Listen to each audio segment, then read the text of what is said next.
Sa isang tahimik na pook na napapaligiran ng makakapal na puno at banayad na ihip ng hangin, may isang ilog na tila may sariling buhay. Hindi ito tulad ng ibang anyong tubig. Ang agos nito ay marahan, wari may iniingatang lihim sa bawat pagdaloy. Sa umaga, sumasalamin dito ang gintong liwanag ng araw at sa dapit hapon, nagiging salamin ito ng lungkot at pangungulila.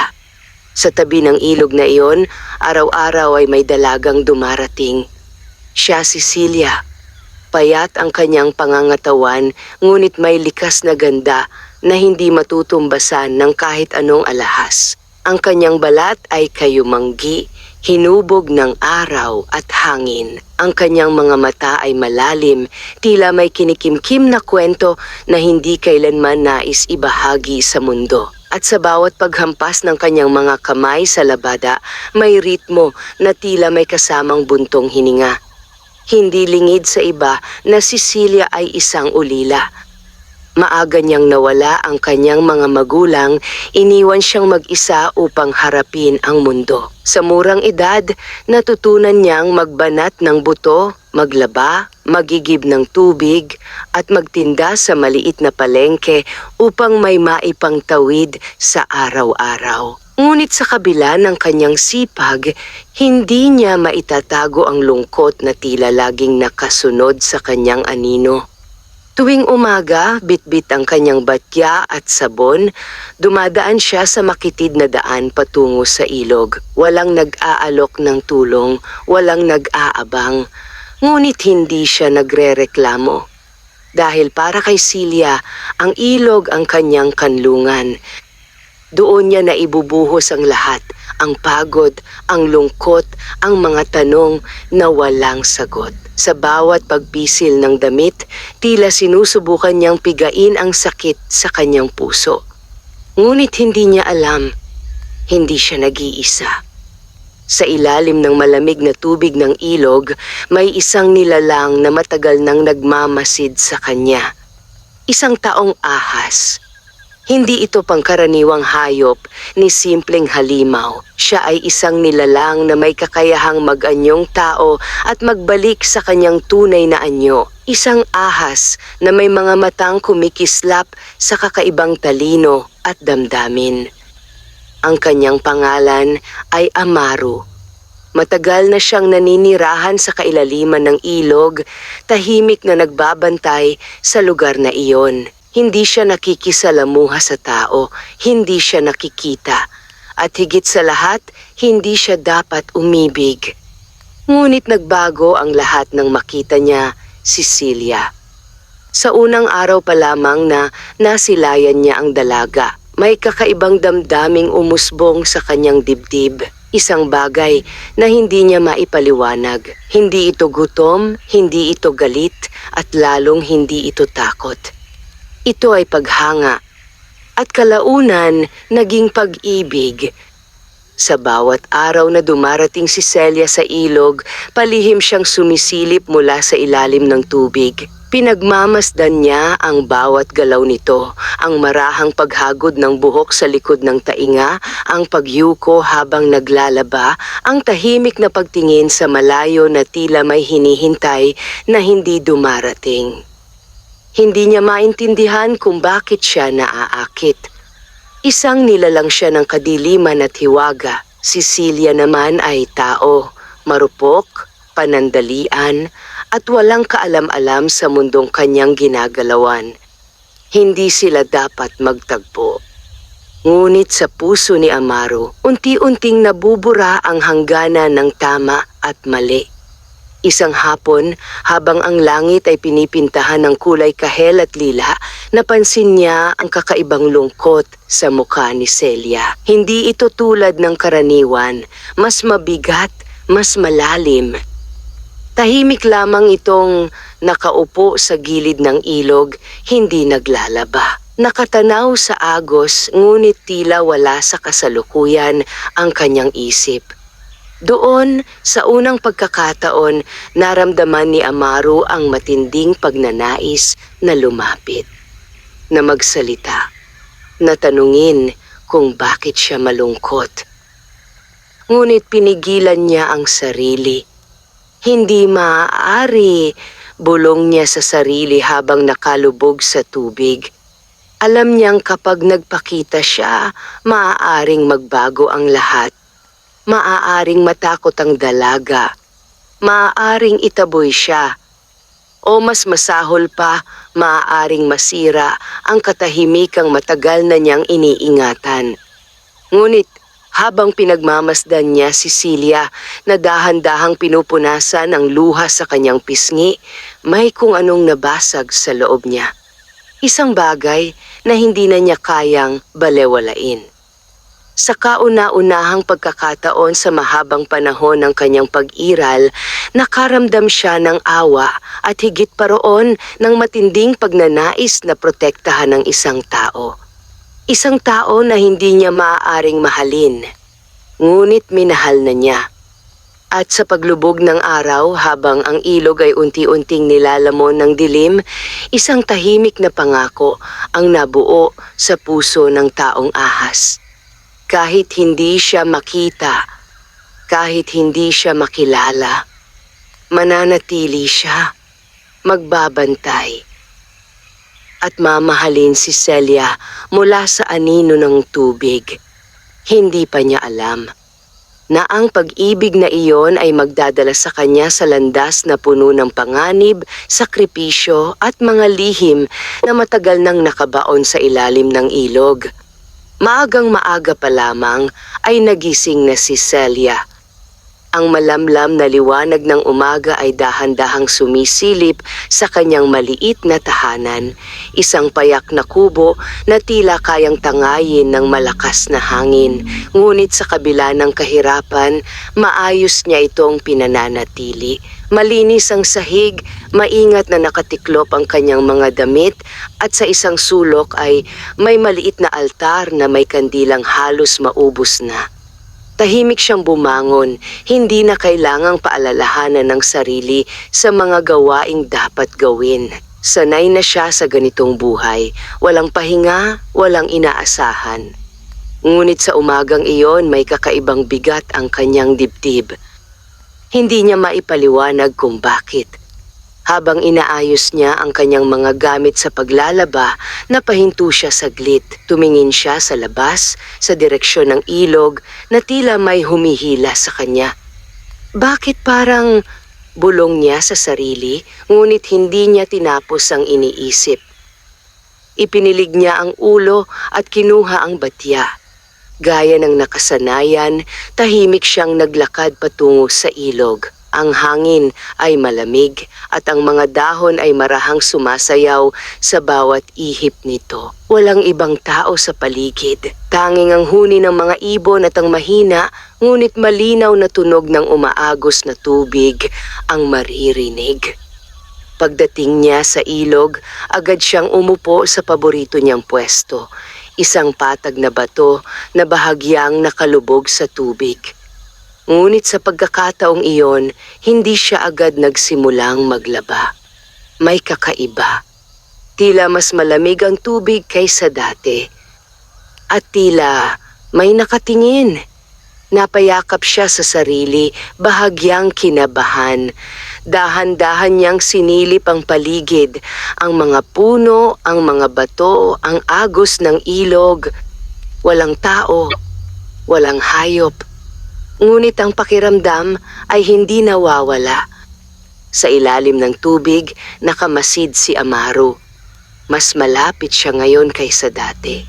Sa unang pagkakataon, hindi siya kontento sa panonood lamang mula sa malayo. May kung anong nagtutulak sa kanya na lumapit, isang damdaming hindi na niya kayang pigilan.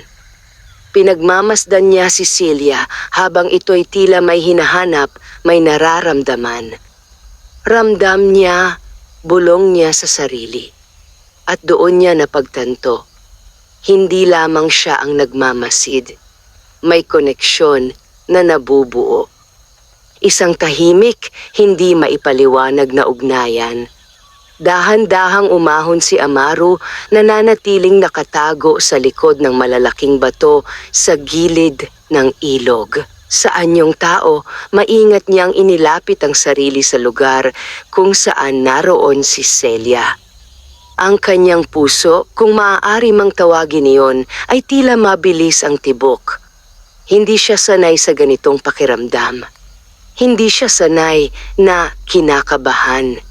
Sa kabilang banda, pilit na inaalis ni Celia ang kakaibang takot na nararamdaman. Kinuha niya ang isang damit at sinimulang kusutin ito sa bato. Ngunit hindi nagtagal, napahinto siya. May narinig siyang yabag. Mahina, ngunit malinaw. Mabilis siyang napalingon. At doon, sa unang pagkakataon, may nakita siyang lalaki. Nakatayo ito, ilang hakbang ang layo sa kanya, bahagyang natatakpan ng anino ng mga puno. Hindi niya ito kilala. Matangkad ito, may maputing balat na tila hindi nasisikatan ng araw, at ang mga mata ay kakaiba, malalim, at tila may tinatagong lihim. Si Amaru. Hindi agad nakapagsalita si Celia. Hindi dahil sa takot, kundi dahil sa kakaibang pakiramdam na hindi niya maipaliwanag. Parang matagal na niya itong kilala. Parang hindi ito estranghero. Ikaw ba ay... Naputo lang kanyang salita, hindi alam kung ano ang itatanong. Tahimik lamang na nakatingin si Amaru sa kanya. Hindi niya alam kung paano sisimulan ang pakikipag-usap. Ilang taon siyang namuhay ng mag-isa, walang kausap, walang kasama. Ngunit ngayon, nasa harap niya ang dahilan kung bakit nagbago ang kanyang mundo. Pasensya na, mahina niyang wika. Ang tinig ay halos hindi marinig. Hindi ko sinasadyang gambalain ka. Napakunot ang noo ni Celia. May kakaiba sa boses ng lalaki. Malamig, ngunit may halong lungkot. Ano ang ginagawa mo rito? Tanong niya, hindi maitatago ang pag-iingat sa kanyang tinig. Sandaling natahimik si Amaru. Hindi niya maaaring sabihin ang totoo. Hindi pa. Napadaan lamang, sagot niya, iwas ang tingin. Nakita kitang mag-isa, kaya napahinto ako. Hindi kumbinsido si Celia, ngunit hindi rin niya maipaliwanag kung bakit hindi siya natatakot. Sa halip, may kakaibang kapanatagan siyang nararamdaman. Tahimik silang nagkatitigan. Ang hangin ay tila huminto. Ang agos ng ilog ay parang bumagal. At sa sandaling iyon, may isang bagay na nagsimulang mabuo, isang ugnayan na hindi nila inaasahan. Ako si Celia, sa wakas ay sabi ng dalaga, bahagyang ngumiti. Nagulat si Amaru. Hindi niya inaasahan ang ganitong pagtanggap. Hindi niya inaasahan na hindi siya itataboy. Ako si Amaru, sagot niya, marahan. Sa unang pagkakataon, binanggit niya ang kanyang pangalan sa isang tao. At sa simpleng pagpapakilala na iyon, may isang hangganan ang tuluyang nabura. Hindi na siya isang anino lamang. Hindi na siya basta tagamasid. Naging bahagi na siya ng mundo ni Celia. Ngunit sa likod ng tahimik na simula ng kanilang pagkakakilala, may isang katotohanang nananatiling nakatago. Isang lihim na maaaring sumira sa lahat. Habang sila ay magkatapat na nakatayo sa gilid ng ilog, hindi nila alam na ang bawat salitang kanilang bibitawan, bawat hakbang na kanilang gagawin, ay unti-unting maglalapit sa kanila sa isang kapalarang hindi na nila kayang takasan. At sa ilalim ng tubig, ang ilog ay tila mas naging tahimik, na para bang nagmamasid, naghihintay. Mula sa araw na iyon, hindi na muling naging tulad ng dati ang pagpunta ni Celia sa ilog. May inaabangan na siya, at hindi niya alam kung kailan nagsimula ang pananabik na iyon. Sa bawat paggising niya sa umaga, Tila mas magaan ang kanyang pakiramdam.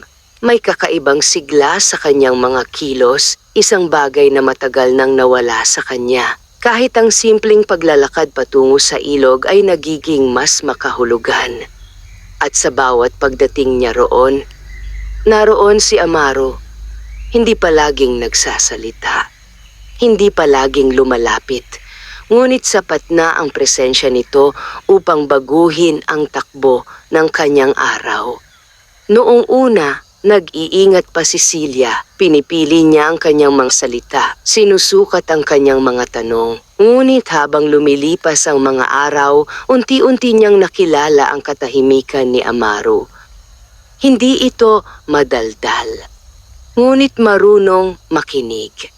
At sa isang mundong puno ng ingay at pagwawalang bahala, ang isang taong marunong makinig ay bihira. Hindi ka ba naiilang na lagi kang nandito? Isang araw ay tanong ni Celia habang pinipiga ang basang damit. Nakaupo si Amaro sa isang bato, bahagyang nakatanaw sa tubig. Kung ikaw ay naiilang, aalis ako, sagot niya, diretso ngunit walang galit. Napangiti si Celia, bahagyang umiling. Hindi, mahina niyang sabi. Mas mabuti nga na may kasama. Tahimik na tumango si Amaro. At sa simpleng pag-uusap na iyon, may kung anong init ang pumasok sa malamig niyang pagkatao. Habang tumatagal, naging bahagi na siya ng araw-araw ni Celia. Ikinukwento nito ang kanyang mga alaala, ang kanyang mga magulang, ang mga panahong hindi pa siya nag-iisa, ang mga simpleng pangarap na tila napakalayo na ngayon. Hindi niya napapansin na unti-unti na niyang binubuksan ang sarili sa isang taong halos wala siyang alam. At si Amaro, tahimik lamang na nakikinig. Sa bawat kwento ni Celia, may kakaibang kirot siyang nararamdaman. Hindi niya ito maipaliwanag, ngunit alam niyang ayaw niyang maramdaman ng dalaga ang ganitong lungkot. Gusto niya itong alisin. Gusto niyang palitan ng saya ang bawat alaala. Ngunit hindi niya alam kung paano. Amaro, isang hapon ay tawag ni Celia habang pinagmamasdan ang agos ng ilog. Ano iyon? Sa tingin mo, may mga bagay ba sa mundo na hindi natin dapat malaman? Sandaling natahimik si Amaro. Ang tanong ay tila may lalim na tumama sa kanyang pagkatao. Meron, sagot niya sa wakas, mga bagay na kapag nalaman, maaaring magbago ang lahat. Napatingin si Celia sa kanya. Katulad ng ano? Hindi agad sumagot si Amaro. Sa halip, ibinaling niya ang tingin sa ilog sa kanyang tunay na mundo. Katulad ng mga lihim na hindi kayang tanggapin ng iba, mahina niyang wika. Naramdaman ni Celia ang bigat sa kanyang tinig. Ngunit sa halip na matakot, mas lalo siyang naengganyo. May tinatago ka ba? Diretso niyang tanong. Napatingin si Amaro sa kanya. Sa unang pagkakataon, nagtagpo ang kanilang mga mata nang walang iwasan. May kung anong kumilos sa dibdib ni Amaro. Isang takot na hindi niya pa nararanasan. Kung magsisinungaling siya, masasaktan siya balang araw. Kung magsasabi siya ng totoo, maaaring mawala si Celia sa kanya. Lahat naman tayo may tinatago, sagot niya sa wakas. Iwas muli ang tingin. Hindi kumbinsido si Celia, ngunit pinili niyang huwag nang usisain pa. Hindi dahil sa wala siyang pakialam, kundi dahil ayaw niyang mawala ang katahimikang iyon. Ang katahimikang matagal niyang hinanap. At sa mga sumunod na araw, lalo pang lumalim ang kanilang samahan. Hindi na lamang ito simpleng pagkikita sa ilog. Naging bahagi na sila ng isa't isa. Ngunit kasabay ng paglalapit nila, may isang bagay ang unti-unting nagbabago. Sa gabi habang nag-iisa si Amaro sa kailaliman ng ilog, hindi na siya mapakali. Ang kanyang anyo ay tila nagiging mas magulo, mas hindi matatag. Ang kanyang mga mata ay kumikislap sa kakaibang liwanag at ang kanyang katawan ay tila may pinipigilang pagbabago. Hindi ito dapat, bulong niya sa sarili habang hawak ang ulo. Alam niya ang ibig sabihin nito. Ang damdaming kanyang nararamdaman ay hindi basta-basta. Ito ay may kapalit. Sa kanilang uri, ang paglapit sa tao ay may presyo. At ang presyong iyon, maaaring siya mismo ang magbayad. Sa kabilang banda, si Celia ay nakaupo sa labas ng kanyang kubo nakatanaw sa malayo. Tahimik ang gabi, ngunit ang kanyang puso ay hindi. Bakit parang, bulong niya, hawak ang kanyang dibdib. Hindi niya maintindihan ang kanyang nararamdaman. Sa tuwing naiisip niya si Amaru, may kakaibang init na bumabalot sa kanya. Isang pakiramdam na hindi niya kailanman naranasan. Takot ba yon? O pag-asa? Hindi niya alam. Ngunit isang bagay ang sigurado. Hindi na niya kayang bumalik sa dati. At sa ilalim ng iisang langit, magkalayuman, iisa ang iniisip ng dalawa. Isang damdamin na hindi nila inaasahan.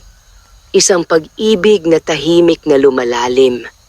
Ngunit sa likod ng bawat ngiti at bawat sandaling magkasama, unti-unting lumalapit ang anino ng katotohanan. Isang katotohanan na hindi nila kayang takasan.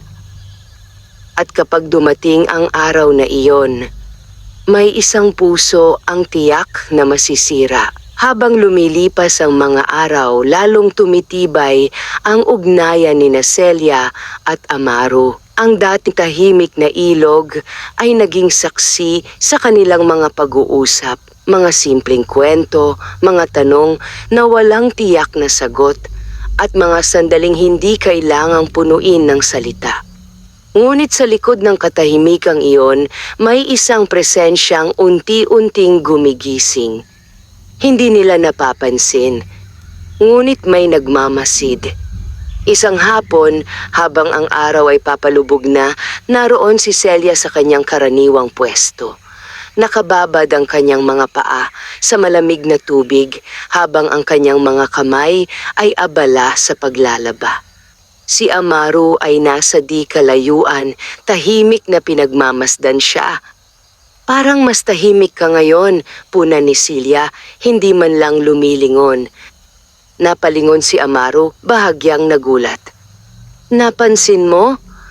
Ngumiti si Celia, marahan. Sanay na ako sa katahimikan, madali kong nararamdaman kapag may nagbabago. Hindi agad sumagot si Amaru. May nais siyang sabihin, ngunit pinili niyang manahimik. Dahil sa unang pagkakataon, may nararamdaman siyang kakaiba sa paligid. Isang malamig na hangin ang dumaan kahit hindi naman dapat. Ang mga dahon sa puno ay biglang tumahimik at ang tubig ng ilog ay tila saglit na tumigil sa pag-agos. Napakunot ang noo ni Amaru. Celia, mahina niyang tawag. Ano iyon? May napapansin ka bang kakaiba? Tumigil si Celia sa kanyang ginagawa. Dahan-dahan niyang iniangat ang ulo at sinuri ang paligid. Wala naman, sagot niya, ngunit may bahagyang pag-aalinlangan sa kanyang tinig. Ngunit si Amaru, alam niyang may mali. Ang kanyang pakiramdam ay hindi nagkakamali. Sa kailaliman ng ilog, may isang presensyang hindi kanya, isang nilalang. At hindi ito tulad niya. Biglang dumilim ang bahagi ng tubig malapit sa kanilang kinaroroonan. Parang may aninong dumaan sa ilalim, mabilis, tahimik, ngunit sapat upang mag-iwan ng kaba. Napaatras si Amaru agad na tumayo. Celia, umalis ka muna rito, bigla niyang sabi, may diin ang boses. Nagulat si Celia sa pagbabago ng kanyang tono. Bakit? Anong nangyayari? Huwag ka nang magtanong, umalis ka na muna. Mas mariin niyang ulit. Ngunit hindi gumalaw si Celia. Sa halip, napatingin siya sa tubig. At doon, may nakita siya. Isang anino na gumagalaw sa ilalim. Mabilis. Hindi pangkaraniwan. Amaro, bulong niya, bakas ang takot. Sa isang iglap, tumahimik ang paligid. At mula sa gitna ng ilog, unti-unting umangat ang tubig, parang may isang bagay na sumisilip mula sa kailaliman. Isang pares ng mata ang sumilay. Malamig, matalim, at puno ng galit. Agad na pumagitna si Amaro kay Celia na kaharap sa ilog. Umalis ka na, mahina, ngunit mariin niyang sabi. Hindi inaalis ang tingin sa tubig. Sa pagkakataong iyon, hindi na tumutol si Celia. Ramdam niya ang panganib. Dahan-dahan siyang umatras, ngunit hindi niya maiwasang lumingon. At ikaw? Tanong niya halos pabulong. Hindi sumagot si Amaro. Ngunit ang kanyang tindig ay sapat na sagot. Hindi siya aalis. Hindi niya iiwan ang lugar na iyon. Hindi niya hahayaang may mangyari kay Celia. At habang papalayo ang dalaga, naramdaman ni Amaro ang paglabas ng nilalang mula sa tubig. Unti-unting lumitaw ang anyo nito. Isang ahas din. Ngunit mas malaki, mas mabagsik, at mas matagal nang nabubuhay sa dilim. Matagal ka nang wala sa iyong lugar. Malamig nitong wika. Napapikit sandali si Amaro. Kilalang kilala niya ang tinig na iyon. Hindi ito ang dapat mong pakialaman. Sagot niya, mahina ngunit may diin. Ngunit ginawa mo na, tugon ng nilalang. Lumapit ka sa tao. Tahimik na napayuko si Amaro. Hindi niya maitatanggi iyon. Alam mo ang batas, dagdag nito, at alam mo ang kapalit. Unti-unting humigpit ang kamao ni Amaro. Hindi siya kasali rito, mariin niyang sabi. Ngunit magiging kasali siya, malamig na sagot ng nilalang. Kapag nalaman niya ang totoo. Sandaling natahimik ang dalawa. Tanging ang mahinang agos ng ilog ang maririnig. At kapag nangyari iyon, patuloy nito, hindi mo na siya mapoprotektahan. Napapikit si Amaro. Alam niyang totoo iyon. Ngunit kahit alam niya, hindi niya kayang lumayo. Hindi niya kayang iwan si Celia. Umalis ka, sabi niya, mas mabigat ang tinig. Hindi mo kailangan manatili rito. Sandaling natahimik ang nilalang. Pagkatapos, unti-unti itong umurong sa tubig.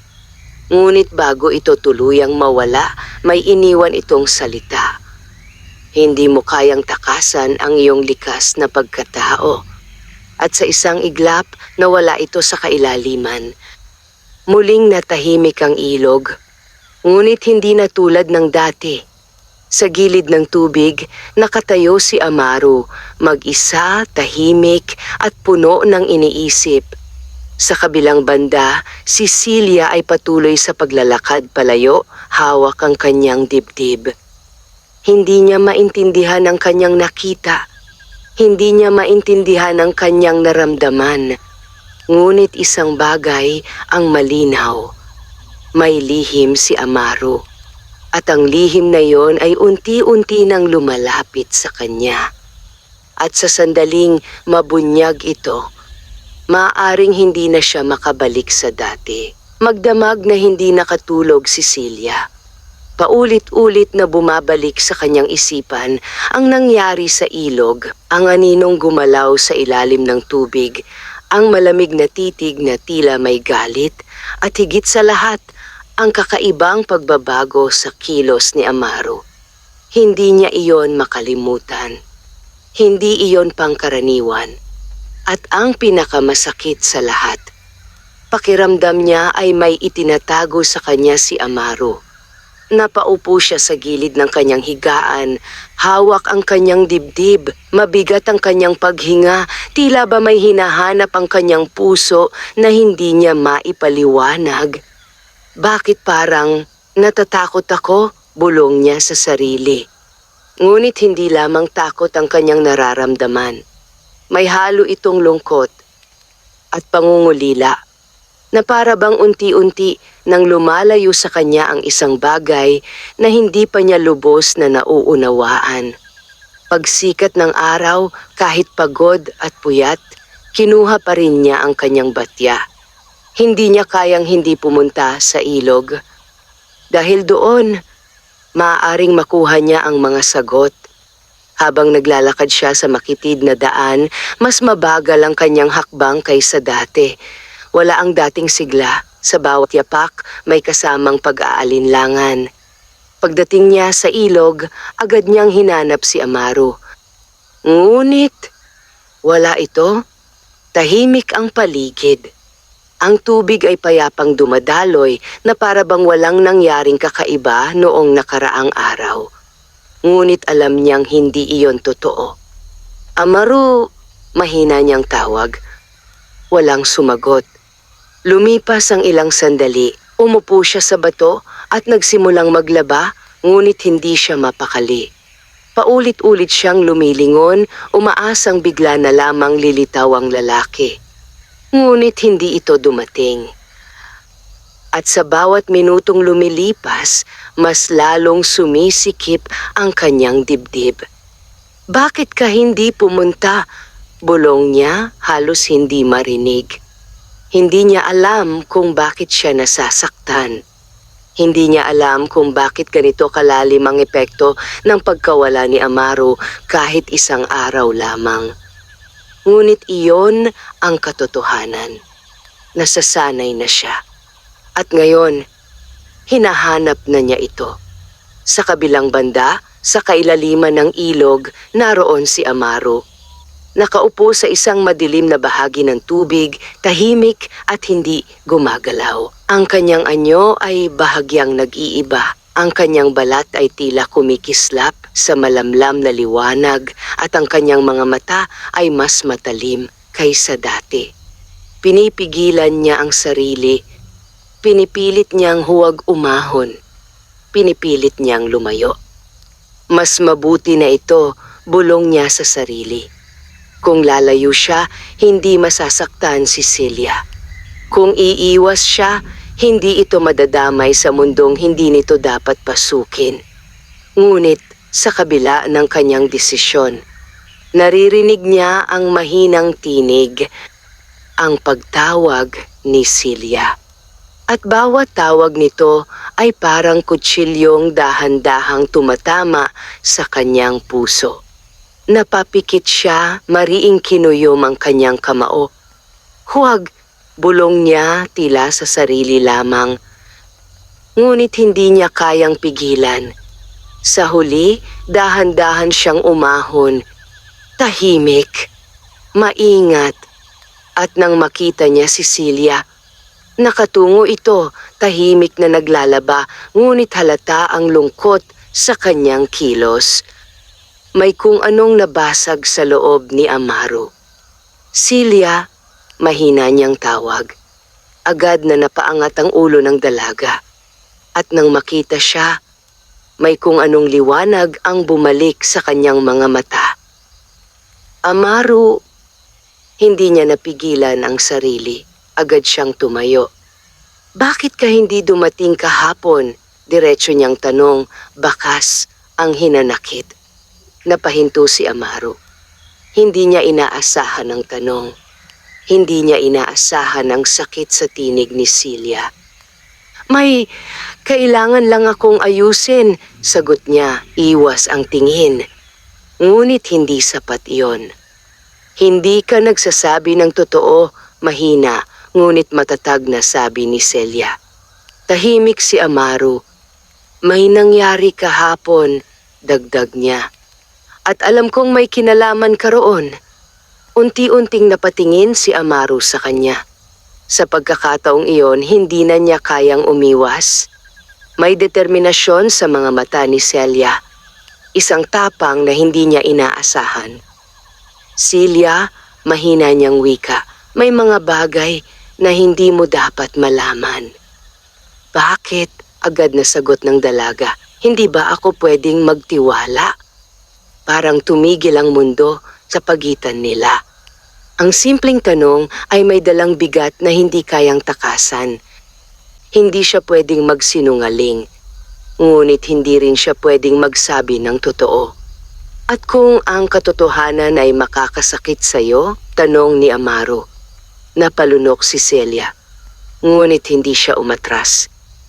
Mas masakit ang hindi ko alam, sagot niya. Napatitig si Amaro sa kanya. Sa unang pagkakataon, nakita niya ang buong lakas ng loob ng dalaga. At sa sandaling iyon, alam niyang hindi niya ito kayang lokohin habang buhay. Ngunit hindi pa ito ang tamang oras. Hindi pa ngayon, mahina niyang sabi. Bahagyang nagbago ang ekspresyon ni Celia. May lungkot, may pagkadismaya.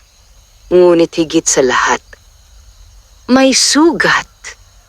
Hanggang kailan? Tanong niya. Hindi sumagot si Amaro. Dahil kahit siya, hindi alam ang sagot. At sa katahimikan na iyon, may isang puwang ang nabuo sa pagitan nila.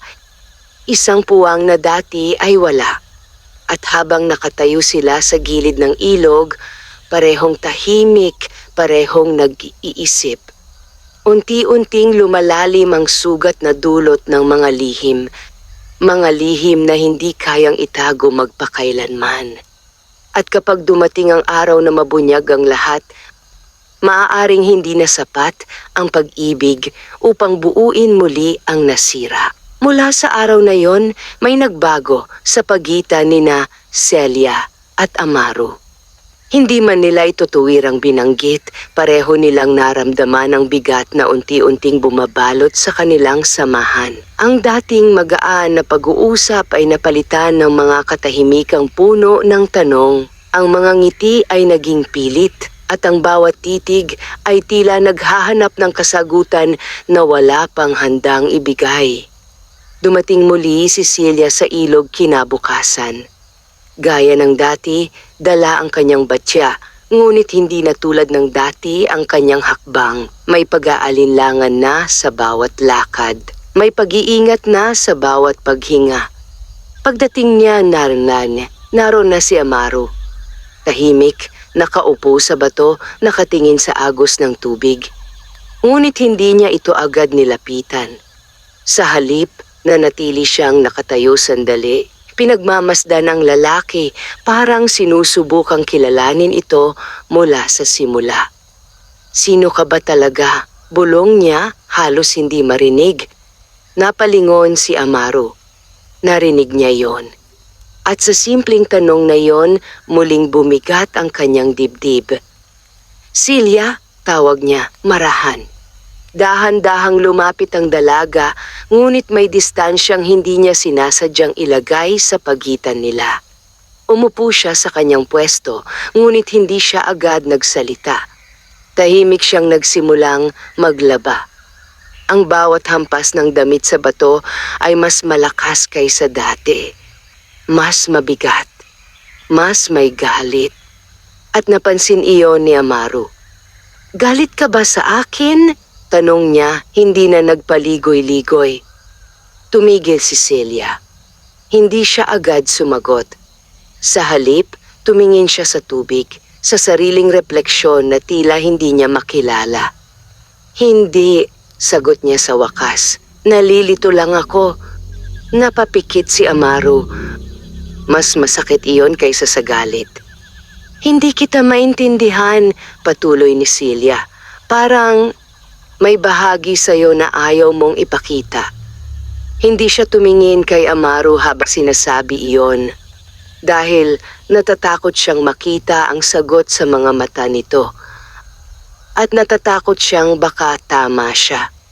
May mga bagay na hindi madaling ipaliwanag Sagot ni Amaru, mahina. Subukan mo, agad na tugon ni Celia. Ngunit nanatiling tahimik si Amaru. At sa katahimikang iyon, unti-unting napuno ng sakit ang puso ni Celia. Ganun ba talaga kahirap magtiwala? Tanong niya, may bahagyang panginginig ang boses. Napatingin si Amaru sa kanya. At sa pagkakataong iyon, hindi na niya kayang umiwas. Hindi ikaw ang problema, sabi niya. Ako. Napakunot ang noo ni Celia. Ano ang ibig mong sabihin? Huminga ng malalim si Amaru.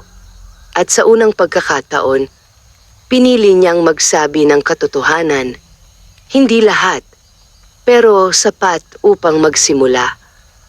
May mundo na hindi mo nakikita, wika niya, dahan-dahan, at bahagi ako roon. Hindi gumalaw si Celia. Hindi siya nagsalita. Ngunit ang kanyang mga mata ay nakatutok kay Amaru, nakikinig, naghihintay. May mga nilalang na nabubuhay sa pagitan ng liwanag at dilim, patuloy niya, mga nilalang na hindi dapat lumalapit sa tao. Unti-unting bumilis ang tibok ng puso ni Celia. Hindi niya alam kung bakit.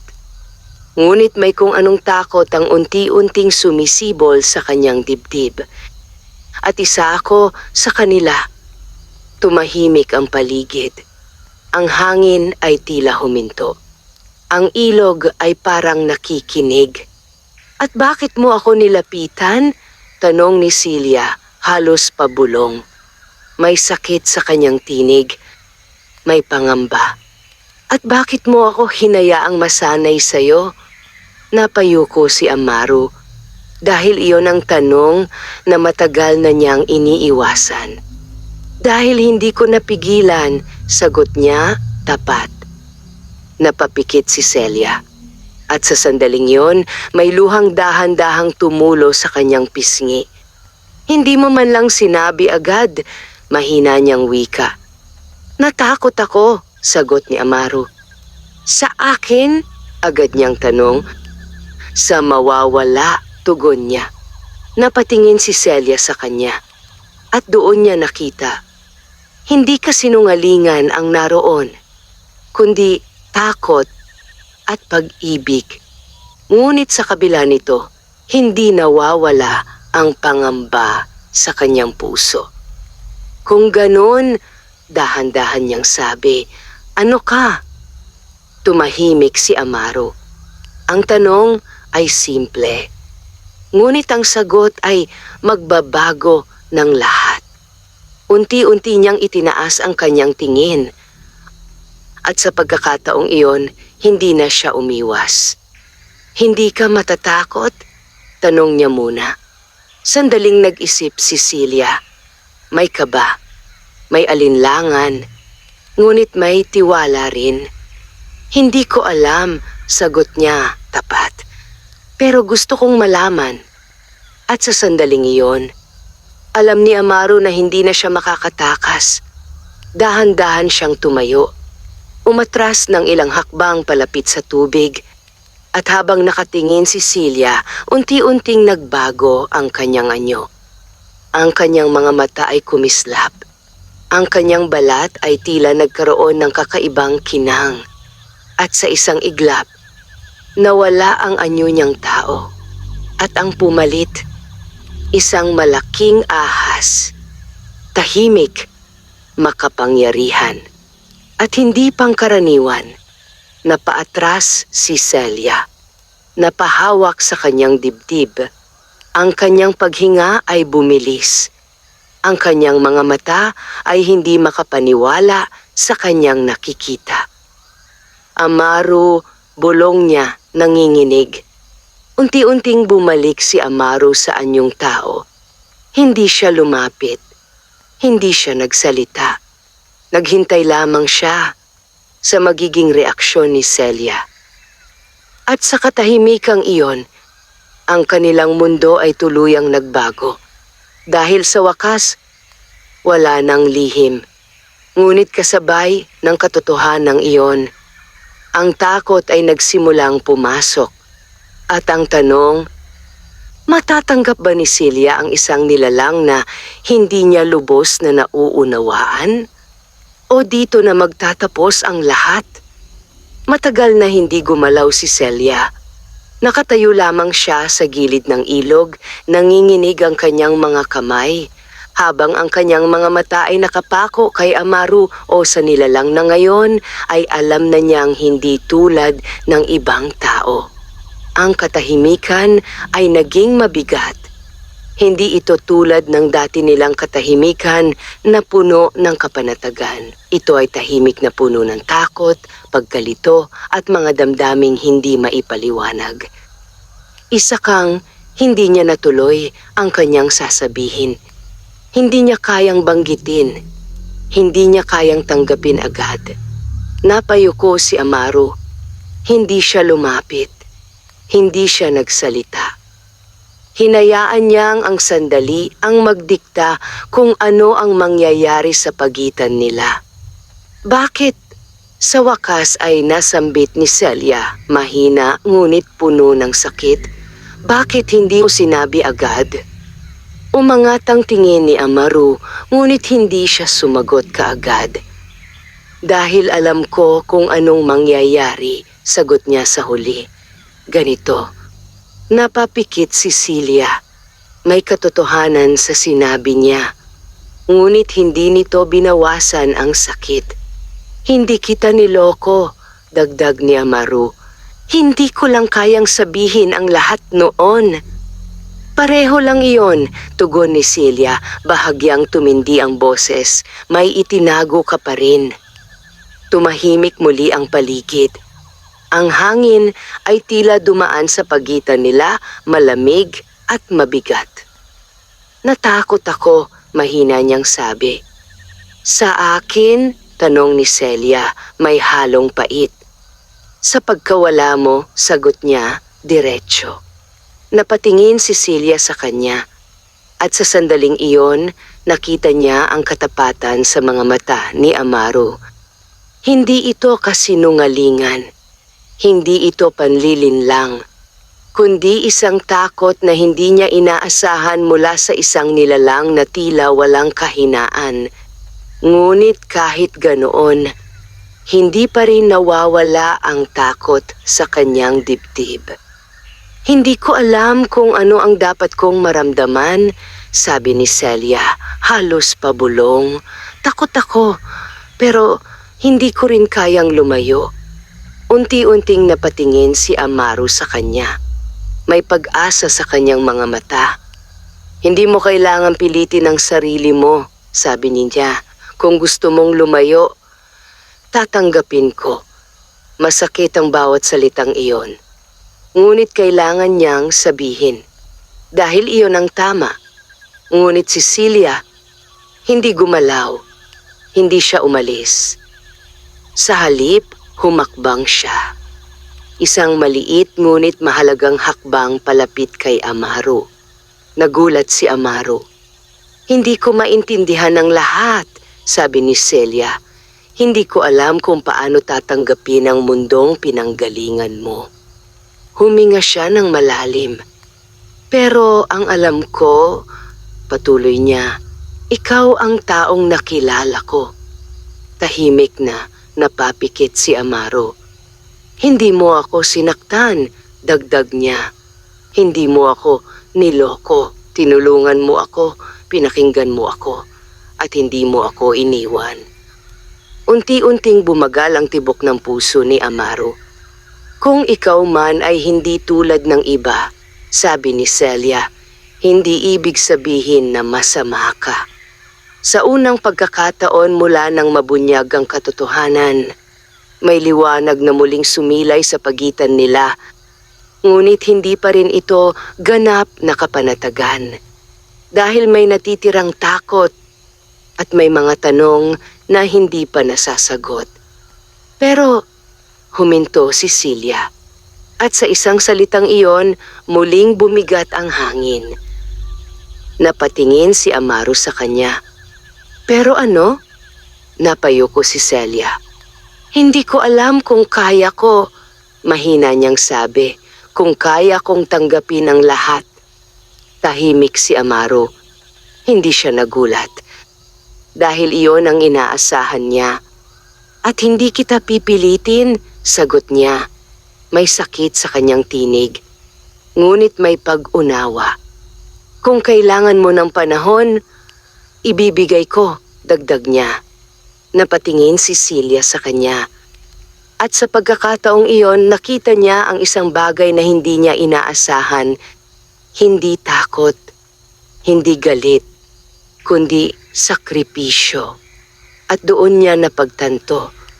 Ang pag-ibig ay hindi lamang tungkol sa pananatili. Minsan ito ay tungkol sa pagbibigay ng kalayaan. Tahimik siyang tumango. Salamat, sabi niya. At sa simpleng salitang iyon may luhang muling bumagsak sa kanyang pisngi. Unti-unting umatras si Celia. Hindi dahil sa gusto niyang lumayo, kundi dahil kailangan niya. Kailangan niyang unawain ang lahat. Kailangan niyang harapin ang sarili niyang takot. At habang siya ay papalayo, hindi siya lumingon. Dahil alam niyang kapag ginawa niya iyon, baka hindi na niya kayang umalis. Sa gilid ng ilog, nanatili si Amaro. Tahimik, mag-isa. Pinagmamasdan ng lugar kung saan dati silang magkasama. At sa unang pagkakataon, naramdaman niya ang tunay na bigat ng pagiging mag-isa. Hindi dahil wala siyang kasama, kundi dahil naramdaman na niya kung paano ang magkaroon ng isang taong mahalaga. At ngayon, kailangan niya itong pakawalan. Ngunit sa ilalim ng tubig, sa kailaliman ng ilog, muling gumalaw ang anino. Mas mabigat, mas mapanganib, at sa pagkakataong ito, hindi lamang ito nagmamasid, ito ay naghihintay. Naghihintay ng tamang sandali upang kumilos. At habang ang dalawang pusong nagkakalayo ay pilit na naghahanap ng sagot, isang panganib ang unti-unting lumalapit. Isang panganib na maaaring tuluyang sumira sa anumang natitirang pag-asa. Lumipas ang mga araw na tila mas mabagal kaysa dati. Hindi na bumalik si Celia sa ilog. Ang dating lugar na nagbibigay sa kanya ng kapayapaan ay naging paalala ng isang katotohanang hindi pa niya kayang tanggapin. Sa bawat pagigising niya, dala niya ang bigat ng alaala, ang anyo ni Amaro, ang kanyang mga mata, at ang lihim na tuluyang nagbago sa lahat. Pinilit niyang ituon ang sarili sa trabaho. Mas maaga siyang gumigising, mas matagal siyang naglalabas sa ibang lugar, at mas tahimik siyang umuuwi. Ngunit kahit gaano niya pilitin, hindi niya maalis ang pakiramdam na may kulang. May nawawala. At alam niyang kung ano iyon. Sa kabilang banda, si Amaro ay hindi na umaahon. Nanatili siya sa kailaliman ng ilog, pinipigilan ng sarili na hanapin si Celia. Alam niyang kailangan niya itong bigyan ng panahon. Ngunit sa bawat araw na hindi niya ito nakikita, tila may unti-unting kumakain sa kanya mula sa loob. Ang kanyang anyo ay lalong nagiging hindi matatag. Ang kanyang lakas ay tila humihina. At ang kanyang isipan ay unti-unting nilalamon ng pangungulila. Ganito ba ang kapalit? Bulong niya sa sarili habang nakalutang sa madilim na bahagi ng tubig. Ngunit ang kanyang pagdurusa ay hindi lamang dulot ng pag-ibig. Sa kailaliman ng ilog, may isa pang presensyang patuloy na gumagalaw. Mas malakas na ngayon, mas agresibo, at hindi na ito nagtatago. Isang gabi, habang ang buwan ay maliwanag na nakasabit sa kalangitan, muling bumalik si Celia sa ilog. Hindi niya planong pumunta, ngunit tila may humihila sa kanya. Hindi siya mapakali sa kanyang kubo. Ang katahimikan ay naging masyadong maingay at ang kanyang puso ay hindi tumitigil sa pagtibok ng mabilis. Kaya sa huli, sumuko siya. Dahan-dahan siyang naglakad patungo sa ilog, hawak ang kanyang balabal, ang kanyang mga paa ay halos hindi maramdaman ang lupa. Pagdating niya roon, tumigil siya. Tahimik ang paligid, ngunit hindi ito tulad ng dati. May kakaibang bigat sa hangin. Amaro, mahina niyang tawag. Walang sumagot. Ngunit sa kailaliman ng tubig, biglang nagmulat ng mga mata si Amaro. Narinig niya iyon, ang tinig na matagal niyang hinintay. Sa isang iglap, umahon siya. Ngunit bago pa siya tuluyang makalapit, biglang kumulo ang tubig. Napaatras si Celia. Ang ilog ay tila nagalit, ang dating marahang agos ay naging magulo, at ang tubig ay umangat na parang may pilit na umaahon mula sa kailaliman. At last, isang malamig na tinig ang umaling-aungaw. Nanlaki ang mga mata ni Celia. Mula sa gitna ng ilog, unti-unting lumitaw ang nilalang na nakita niya noon. Mas malinaw na ngayon, mas nakakatakot. Isang napakalaking ahas na may mga matang tila kumikislap sa galit at pananabik. Celia, agad na tawag ni Amaro habang lumalapit. Ngunit huli na, ang nilalang ay nakatingin na sa dalaga. At ito pala ang dahilan, sabi nito, may bahid ng pangungutya. Napaatras si Celia, nanginginig. Ano ka? Hindi niya natapos ang tanong. Isang katotohanang hindi mo dapat makita, sagot nito, malamig. Agad na pumagitna si Amaro. Huwag mo siyang lapitan, mariin niyang sabi. Ngunit ngumisi ang nilalang. Hindi mo pa rin ba nauunawaan? Sagot nito. Hindi mo siya kayang protektahan. Unti-unting bumilis ang tibok ng puso ni Celia. Hindi niya maintindihan ang nangyayari. Ngunit alam niyang nasa panganib siya. At ikaw, patuloy ng nilalang, tumingin kay Celia. Alam mo ba kung sino talaga ang kasama mo? Napailing si Amaro. Huwag mo siyang idamay. Ngunit matagal na siyang kasama, sagot nito. At sa isang iglap, mabilis itong gumalaw. Isang aninong dumaan sa tubig papunta kay Celia. Celia, sigaw ni Amaro. Ngunit bago pa ito makalapit, biglang nahila ang paa ni Celia. Napahiyaw siya habang siya ay hinila papunta sa tubig. Amaro! Ang kanyang tinig ay puno ng takot. Sa isang iglap, sumisid si Amaro. Ang tubig ay kumulo. Ang ilog ay tila naging larangan ng isang labanan. Sa ilalim, nagtagpo ang dalawang nilalang, parehong ahas, parehong makapangyarihan, ngunit magkaiba ang layunin. Pinilit ni Amaro na hilahin si Celia palayo, ngunit ang kabilang nilalang ay mas malakas, mas sanay sa pakikipaglaban. Hindi mo siya maililigtas, sigaw nito. Ngunit hindi sumuko si Amaro. Hindi ko siya iiwan, sagot niya. At sa unang pagkakataon, ipinaglaban niya ang isang tao. Ipinaglaban niya ang pag-ibig. Sa ibabaw, ang tubig ay patuloy na magulo. At sa gitna ng kaguluhan, ang buhay ni Celia ay nakasalalay sa pagitan ng dalawang nilalang na parehong may kapangyarihang sirain ang lahat. At sa sandaling iyon, walang kasiguraduhan kung sino ang mananalo. Ang ilog ay tila nagngangalit.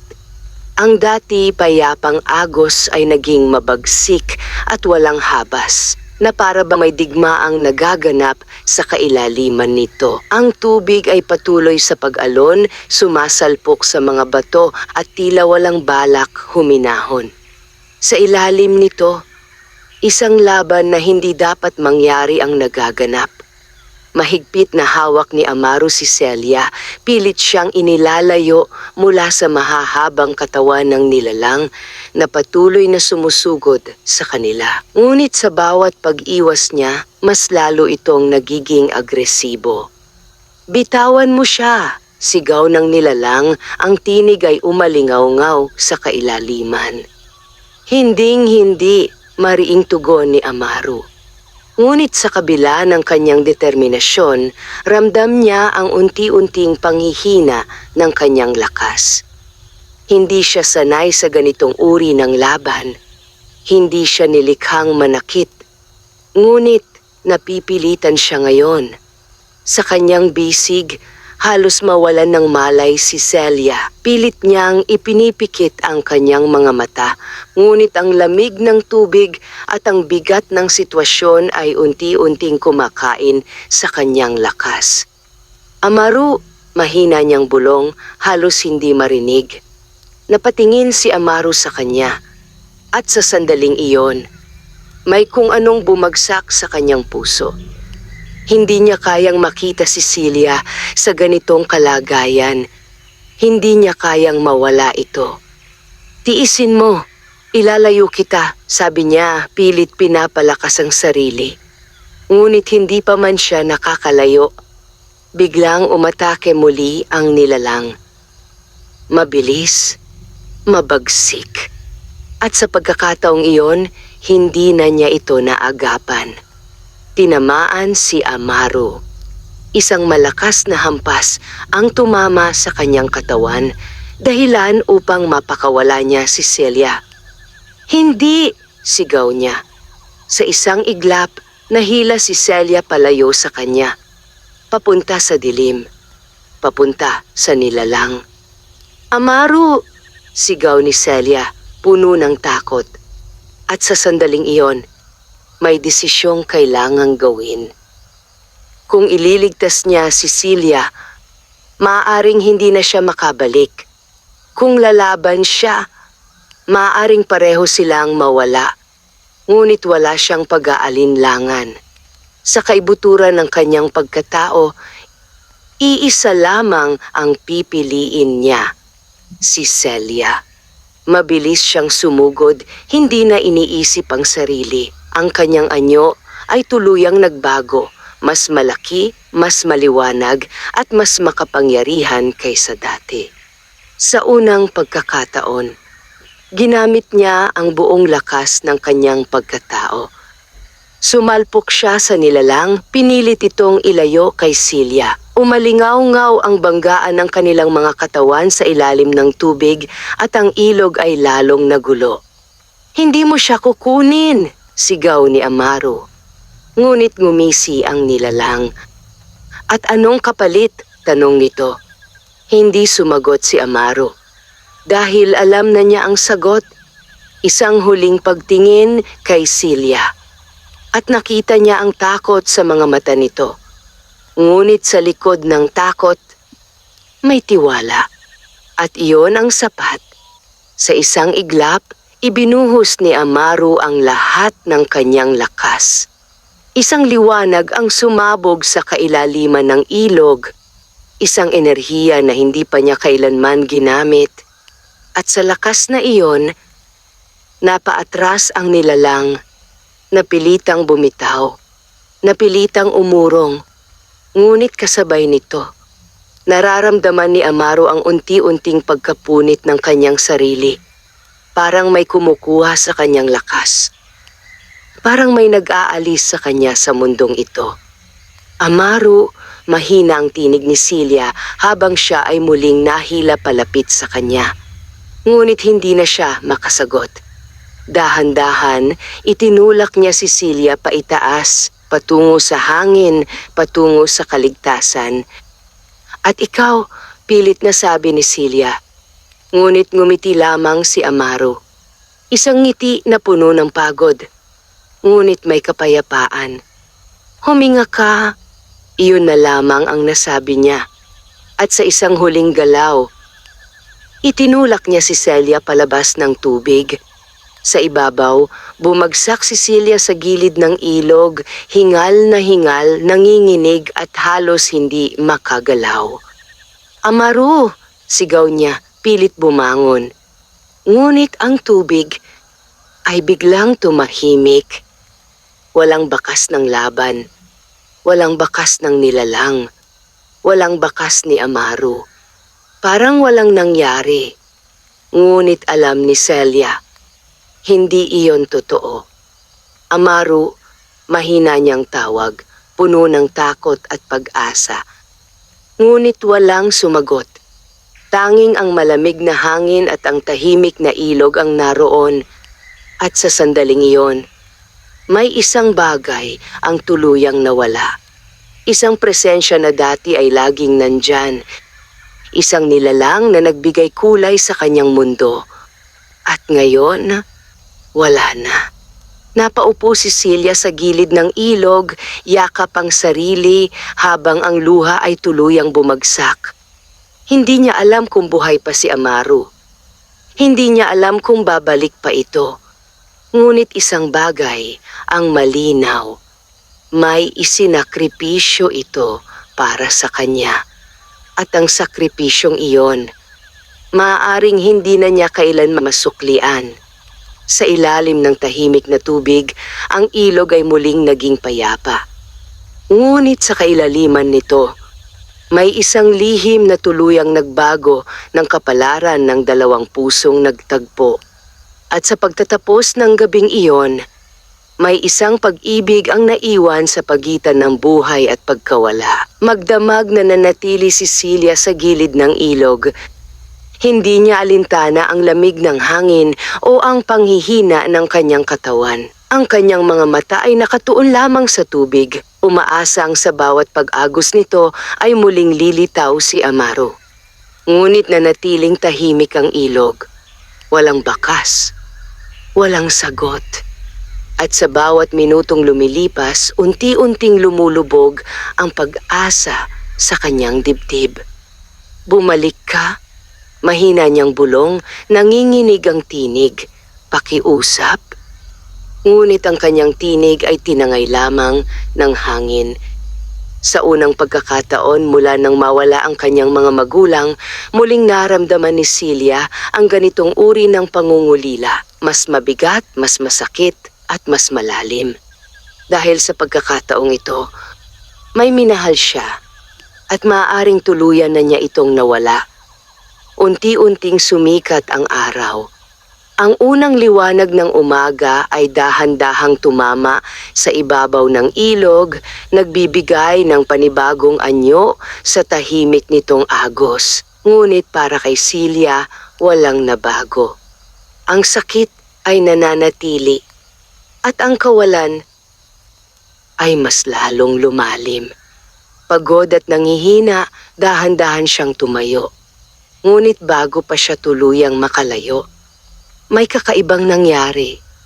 Ang tubig ng ilog ay bahagyang kumilos. Hindi tulad ng dati.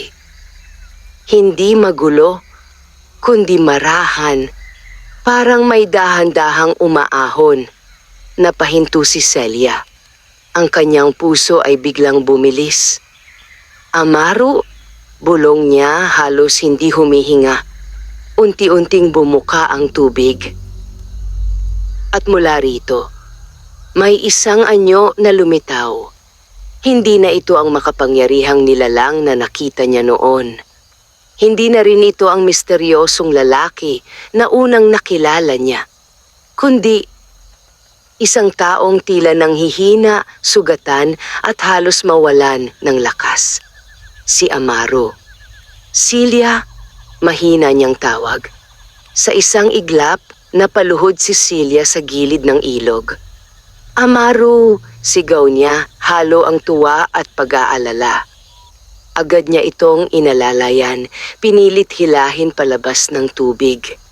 Ang kanyang mga kamay ay nanginginig habang hinahawakan ng mukha ng lalaki. "Buhay ka!" bulong niya, puno ng emosyon.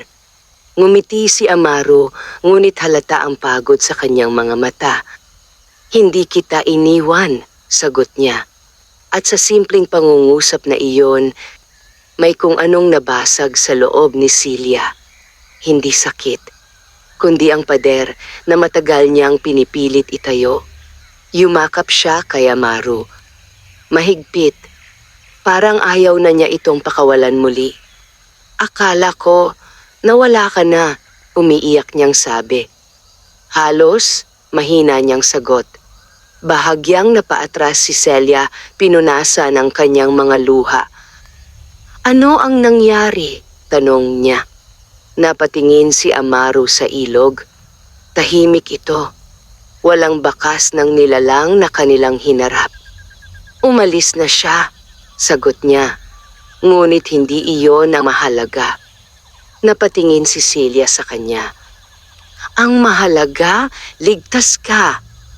Natahimik si Celia. At sa sandaling iyon, may isang malinaw na bagay ang pumasok sa kanyang isipan.